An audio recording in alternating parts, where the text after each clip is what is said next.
Yaxın gəlin görün kimləri bir arada tutmuşam. Xoş gördük. Salam, salam. Necəsiz? Sağ ol, çox sağ ol. Minnətlər abdaş. Azərbaycan ən tanınmış şeflərinə və milli mətbəxi təbliğ edən Ehtiram bəy və sözsüz ki, Layiq müəllim, Layiq müəllim. İstəyirəm Azərbaycan milli mətbəxinin ən çox dünyada sevilən yeməyi sizdə.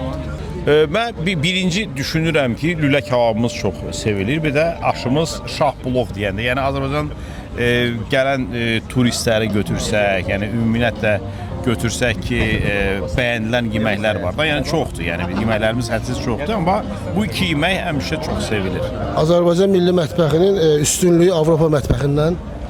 Birincisi bizim ingredientlərimizin yaxşı olması, bizim ətimizin, belə deyim, qoyun ətinin yəni misli yoxdur da. Yəni eyni şeyi siz hazırlayın Los Angelesdə, yəni alınmayacaqlar. Azərbaycanın gənc xanımlarına nə tövsiyə edərdiniz milli mətbəx haqqında?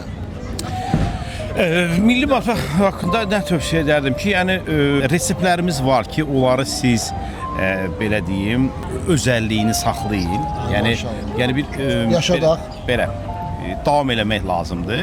Minnətdaram. Çox sağ olun. Xoş istirahətlər. Bəli, bura festivaldır.